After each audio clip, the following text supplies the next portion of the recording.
torque is not just some force and some separation. They have to be in combination such that we actually generate rotation, because you can absolutely exert a force at some separation from the pivot point where you do not generate anything at all. And in fact, we should take this opportunity now to define what a pivot point is, because that's going to be a real crucial thing for us to understand. So a pivot point is the point at which an object rotates. Okay. And we can basically cause an object to rotate by applying that force away from the pivot point. So I would like to draw your attention to this set of doors. There's a picture of doors here on these notes. And if you notice, we've got a force that is being applied at different separations. So this is these are different R's away from our pivot point. We have one force that's applied at the pivot point. We've got one force that's being applied about halfway along the door, and then we're maximizing that separation between our force and our pivot point in that right-hand picture. And what we're showing here is we're showing that when we have a separation of 0, we really are causing no rotation. Okay, and a top-down view can be shown right here, right? When we apply this force at our pivot point on this door, we're not going to generate any torque at all. We're not going to generate any kind of rotation. But as we increase that separation, we can maximize our torque generated by moving as far as possible away from our pivot point, right? So if we apply it halfway through, we are now applying a torque, but when we have our force applied as far as possible away from our pivot point, then we are going to maximize the amount of torque that that force can apply. Okay. So that kind of describes the interplay between force and separation. But there is one more thing that I think we should add here. And this final picture down here is kind of showing it. We absolutely can apply a force at the farthest point away from our pivot, and it will generate a very large torque for us. But we could also apply a force at that exact same location and end up generating no torque at all. And the way that we would do that is if the direction of that force was pointed towards our pivot point, right? And you can imagine this, right? Like you're standing, I will use my lovely pinwheel. I have a pinwheel here to show my rotation. If I push on this pinwheel and I am pushing perpendicular to my pivot, I can make that bad boy rotate. But I could be at the exact same location and change the direction of my force and try to push towards my pivot point. And I don't generate any rotation at all. So we know that not only do I have to have a force, right, but I also need to make sure that that force is perpendicular to my what's called lever arm. So my separation, the line drawn between my force and my pivot, that those two things have to have at least some element of being perpendicular to one another in order to successfully create rotation. Because if those two things are parallel to each other, I generate no rotation at all. And this second set of doors is trying to demonstrate that to you, right? So here we're talking about the angle. If we are totally parallel,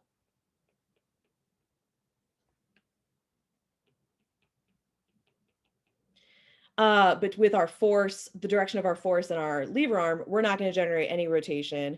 But as we kind of swing out a little bit, and here, you know what? I will do even more drawings. Why not? Right. So here is an R. And if we go our force in the same direction, right? This is no torque.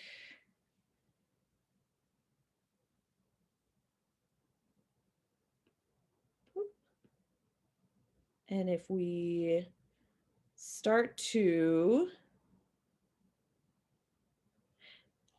have a force that is not, it's got at least a little bit of angle, right? Now and that's what's being represented in this one. Now we have at least a component of our force that's perpendicular to our lever arm. We're going to be able to start rotating. And then if we want to try to maximize it,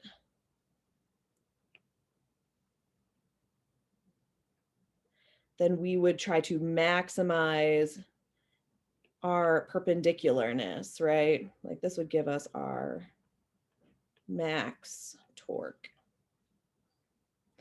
because we are fully perpendicular right here, okay? So does that make sense, right? Not only do you have to think about the fact that like you're separated from your pivot point, but you also need to be applying that force perpendicular to the lever arm.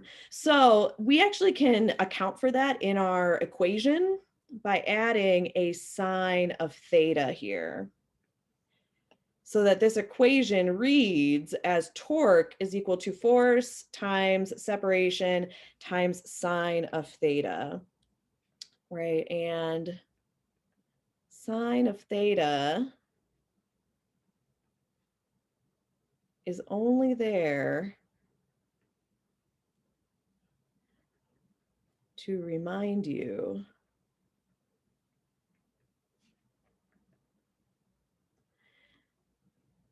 that at least some part of your force needs to be perpendicular to your separation. Doesn't mean that you always have to be doing sine of theta. Right? Sometimes we may have to take the cosine of theta in order to find the perpendicular component between F and R. But we need to definitely make sure that our F is perpendicular to our R. I think that sometimes you'll see torque equation written as F perpendicular R. So that's like another way that you guys can see it written. Okay. So far, so good. Then before we get to the example problem, the last thing I want to do is talk a little bit about direction, or the fact that torque is a vector. So if you guys remember what vector means that you have a magnitude, so you have some kind of number, the bigness, how big or small is it? But you also have a direction associated with that quantity.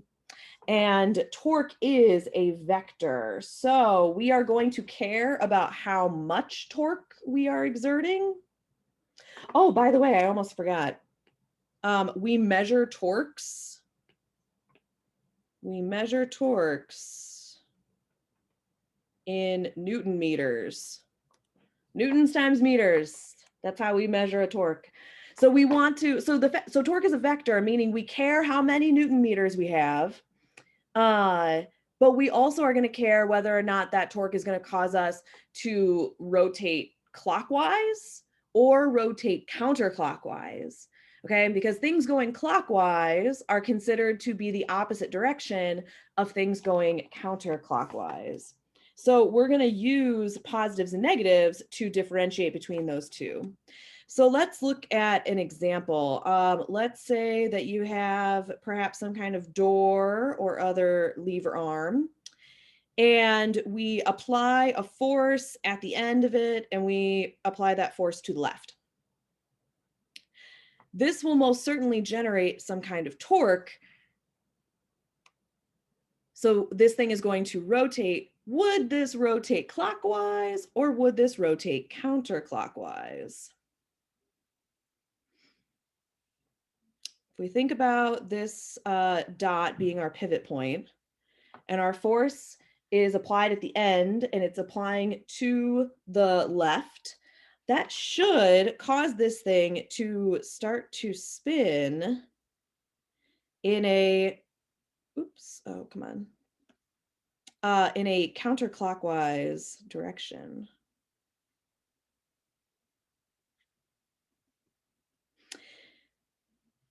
And we are going to call that positive. So we would say that this is a positive torque causing this counterclockwise motion.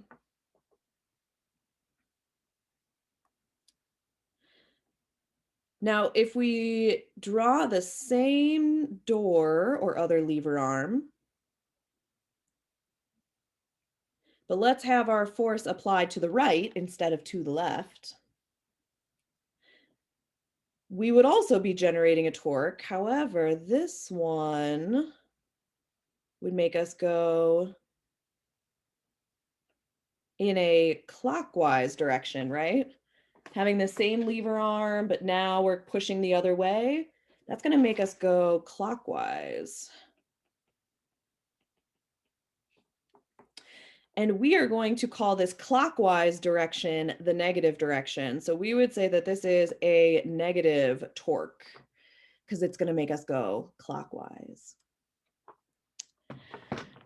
And you may be saying to yourself, Fassbender, I don't like this. Shouldn't clockwise be positive and counterclockwise be negative? That's what a lot of people want. But there is a method to this madness, okay? The method to this madness of calling counterclockwise the positive direction and clockwise the negative direction. This madness is due to what is called the right-hand rule. So, if you would be so kind, I would like for you to imagine in front of you, like on the table in front of you, a clock, an analog clock. And I would like for you to take your right hand, and I would like for you to imagine starting at 12 o'clock on your flat clock that's sitting in front of you on the table. And I want you to curl your fingers so that they go from 12 o'clock to 11 o'clock to 10 o'clock to 9 o'clock to 8 o'clock to 7 o'clock. Okay? Just on an imaginary clock on the table in front of you. You're starting it at 12 and you're going 11, 10, 9, 8, right? You're curling your fingers in that counterclockwise direction. And what does your thumb do as a result? You're giving a thumbs up to everybody. So we're going to call it positive. Thumbs up. We're being positive right now. Okay? Let's try to go the other direction. Okay? Let's try to, again, put your fingers on your imaginary horizontal clock sitting in front of you. Put your fingers at 12. And now you're going to curl your fingers so that they go from 12 o'clock to 1 o'clock, 2 o'clock, 3 o'clock. Okay? So my fingers don't really curl that way. So I'm going to flip my hand over. I'm going to go 12 o'clock, 1 o'clock, 2 o'clock, 3 o'clock. And what direction is your thumb pointed now? Thumbs down. So that is why we say that clockwise is going to be our negative direction. Okay. It's called the right hand rule. You use your right hand and you say counterclockwise, thumbs up. So it's positive. Clockwise, thumbs down, so it's negative. All right. So that'll be a very fun thing for you guys to do at the dinner table tonight when you hang out with your parents. All right. So so now that we've talked about torque a whole bunch, let's use all of this and actually answer some questions, okay? Well, here, before I do, I'll pause this video for a second. Number 1. So example 1 is talking about a bicycle. So we've got the bicycle pedal. The pedal arm is 0.152 meters, and your foot is going to exert a downward force of 111 newtons. What is the torque about the pivot point if the angle is 30 degrees, 90 degrees, 180 degrees? Okay. So let's actually draw this so that you can visualize it. So here's, like the gears of the pedal, and the pedal itself, right? The pedal itself looks like that. And you put your foot on it. So here, that's a foot. It's very artistic, right? I'm sure you all could have recognized the foot. Okay. And this foot is going to be exerting a downward force of 111 newtons. This lever arm, so the pedal kind of like length, I guess. This was 0.152 meters. And then I drew this so that the angle was 30 degrees. So that angle is 30 degrees, okay? Okay.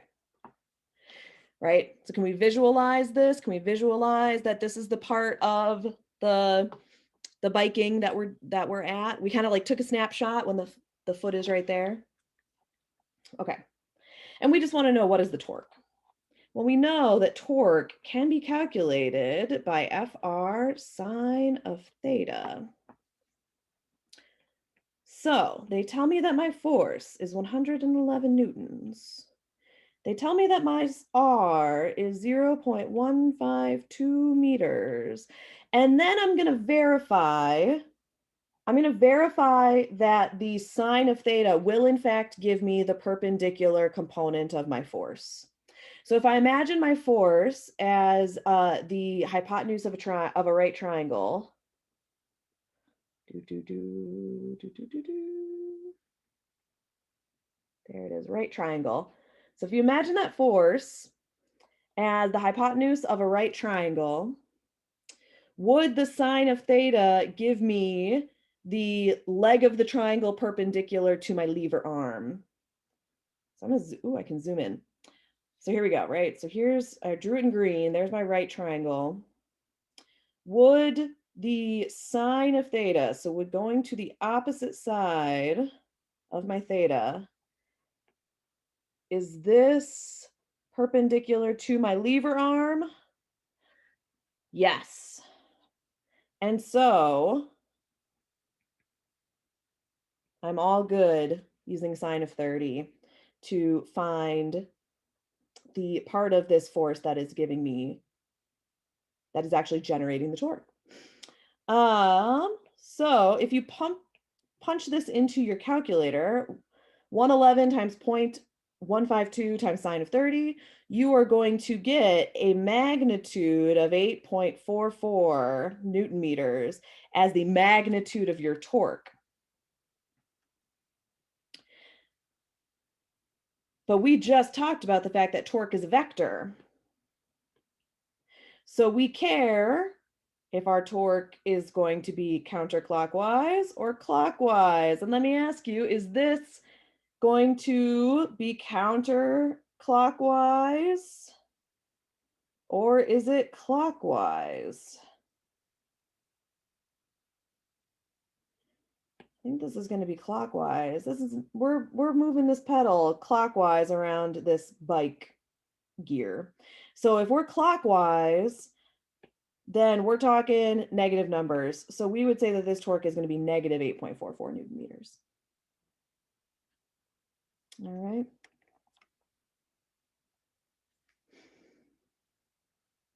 All right.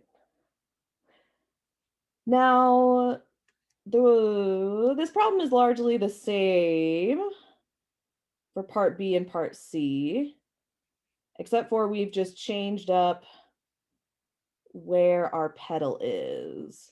So now our pedal has moved. That's our foot. And I'm still going to apply the same 111 newtons at that same 0.152 meters. But in part B, these two things are 90 degrees to each other. So when I calculate this torque, I can put in 111 newtons times 0.152 meters, and sine of 90 is just 1. So I end up getting that my torque has now increased to negative 16.9 Newton meters. Which makes sense, right? Now we're applying all of our force perpendicular to our lever arm. So it makes sense our torque increases. And then by the time we get down to the bottom of our pedal stroke, right? So now our pedal is right there. Our foot is now pushing with a force that is 180 degrees to our lever arm, right? Is this going to generate a torque for us? Nah. Right? I mean, we could write it out. 111 newtons times 0.152 meters times the sine of 180. But the sine of 180 is 0. So at the bottom of your pedal stroke, you're not generating a torque, which makes sense, right? Like that agrees with what you guys know from riding a bike, is that you're not going to make those wheels rotate if you're at the bottom of your pedal stroke. That doesn't do anything, right? But now we can finally explain why.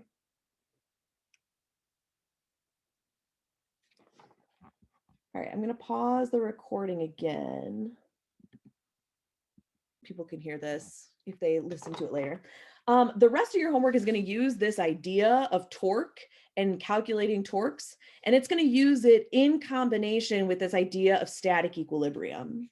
Okay, so for the rest of today's lecture, we're going to talk about static equilibrium.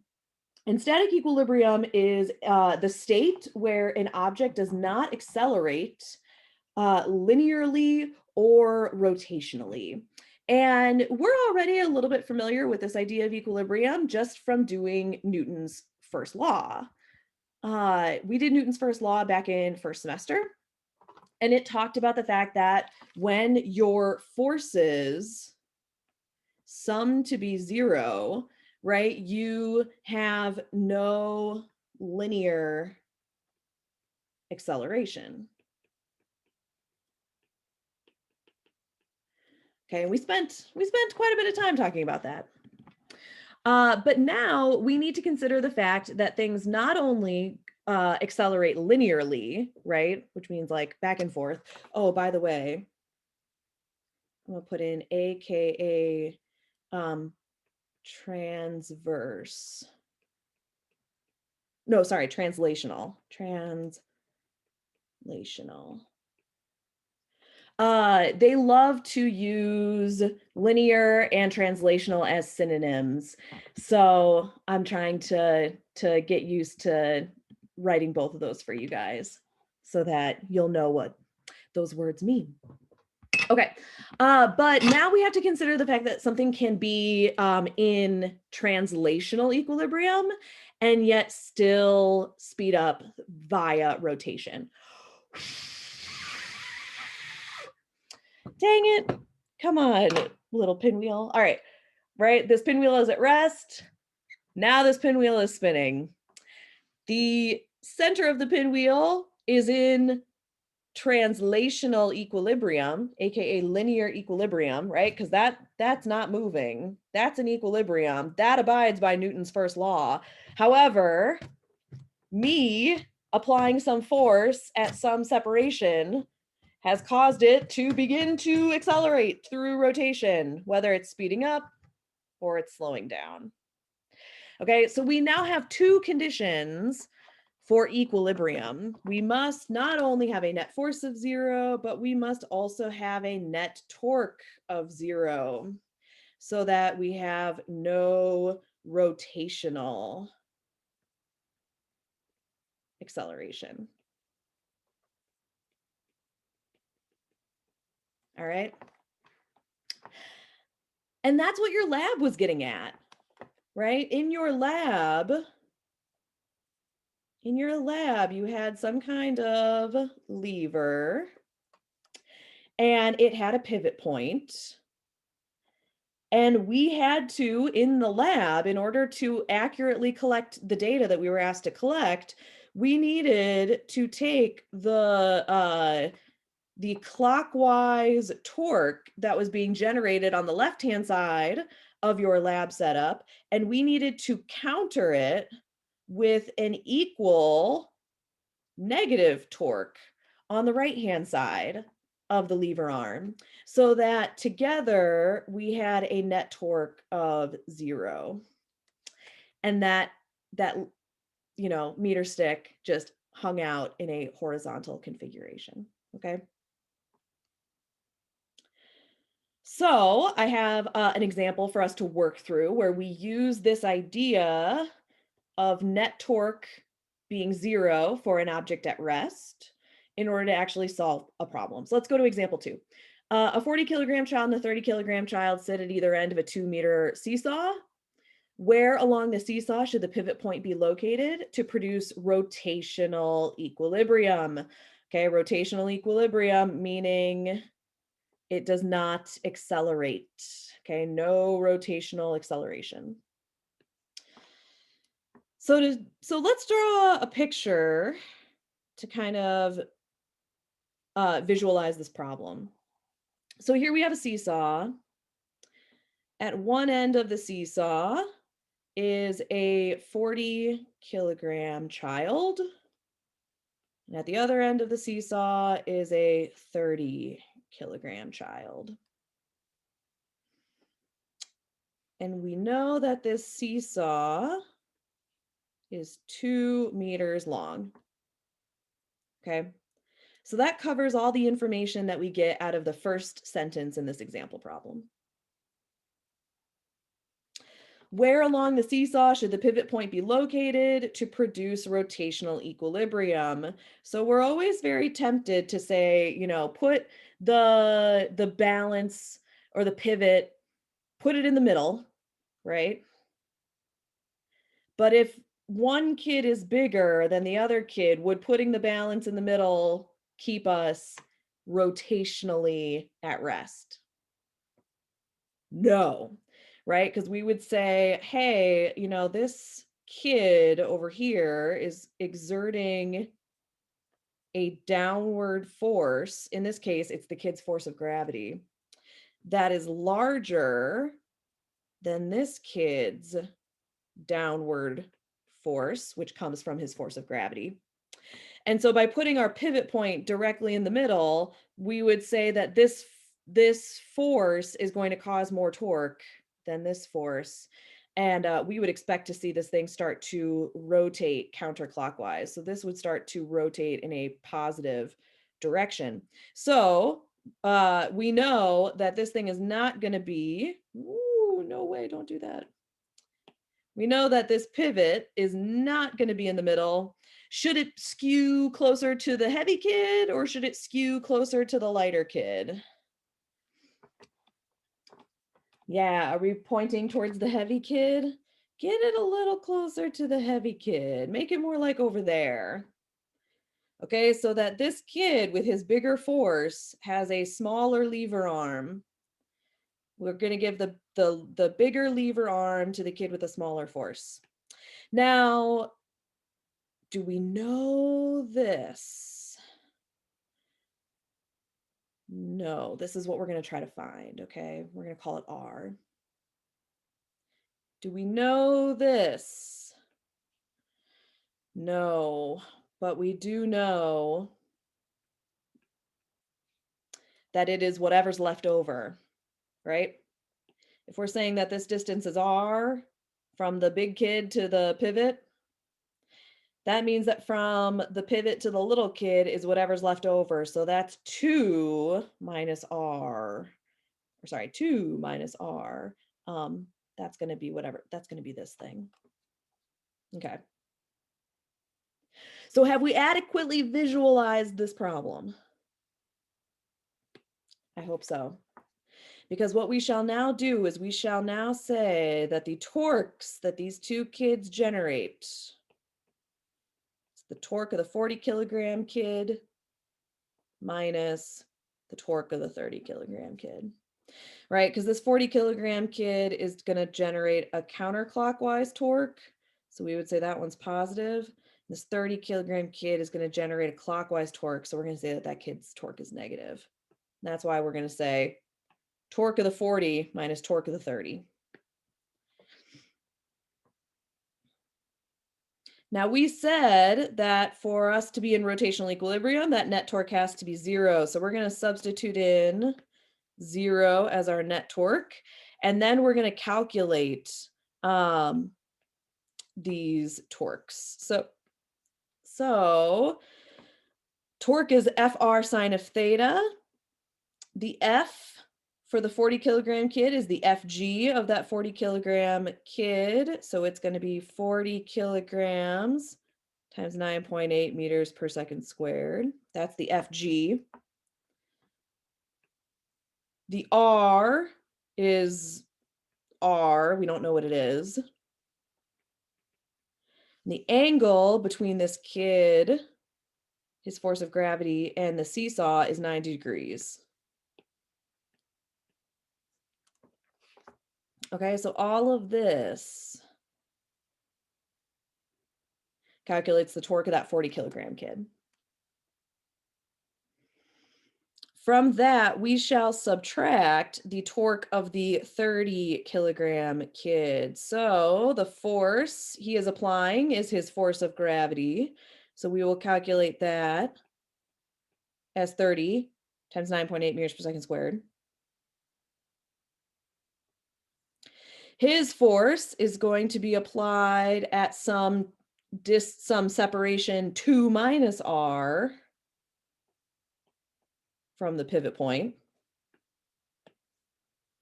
And then much like his buddy, his force of gravity is in fact perpendicular to the pivot. So we can finish this off with sine of 90.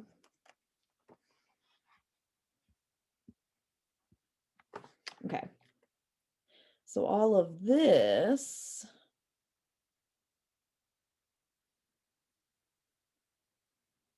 calculates that torque generated by that 30 kilogram kid.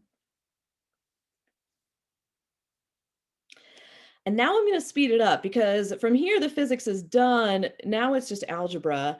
When we do 40 times 9.8 times r times sine of 90, we get 392r. When we do 30 times 9.8, we get 294. And then there was 2 minus r in parentheses. So by distributing in the 294 into the parentheses, we would say 0 is equal to 392r minus 588 plus 294r.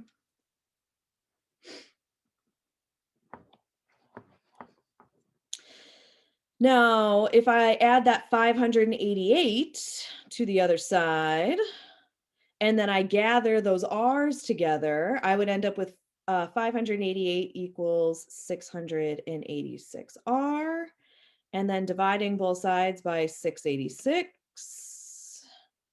would give us an r of 0.857 meters. So if we want these two kids to balance on this seesaw, then we need to make sure that this pivot point is 0.857 meters away from our 40 kilogram kid. So we're not exactly in the middle, right? Because exactly in the middle would have been 1 meter away from that kid. We are skewed a little bit towards that kid, which is what you guys predicted. You said we should place this a little bit close to the 40 kilogram kid, and you were right. All right. And we're not going to go through this final example problem in full. We're not going to go through it in detail or anything, but I did include it because I wanted to touch on this note. When we define static equilibrium, I skipped over this note, which says if an object is in static equilibrium, analysis of any pivot point will show a net torque of 0. Okay, so in our example problem, we picked the most obvious pivot point. We said, hey, where the seesaw is balancing, that should be our pivot, okay? And we found by analyzing this pivot point that our net torque summed up to be 0, okay? But let's take a woman who's doing a push-up. So a 65 kilogram woman is in the push-up position. When she is in the push-up position, she's going to have a variety of forces. She's going to have a force of gravity acting at her center of mass, going down. She's going to have a force from her hands on the ground. So this is like a normal force from her hands. And then also she is going to have a normal force from her feet. Right? These are all the forces that are acting on this woman as she's in this push-up position. And we may be asked things like, what is the vertical force acting on her hands? And you say to yourself, well, I don't know if I have enough information. You do. Let's say that you decide, you say, well, if I make her feet a pivot point, then what I can do is I can say that as she is stationary in this push-up position, the torque due to her weight must cancel with the torque due to her hands, right? And the torque due to her feet won't matter because the R of her feet is 0. So we would have no torque due to her feet. And so we could use this statement of equilibrium to figure out the force acting at her hands. And just for you guys, as an exercise that you can choose to do it at home, you would eventually find that the force at her hands is 424.7 newtons. Now, in part B, I now ask, what's the vertical force acting at her feet? Well, we used her feet as the pivot point. So I'm not going to get any ability to talk about the torque generated by her feet. However, if I restart the problem and I say, let's now make the pivot point her hands, then I could write a brand new statement of torque. And I would be able to say that the torque generated by her feet minus the torque generated by the force of gravity now has to equal 0. Because if an object is truly in static equilibrium, any pivot point is going to show a net torque of 0. Okay. And if you did the analysis this way, you would find that the force at her feet is 212.3 newtons. So that's a fun little exercise that you guys can do on your own if you would like to verify this.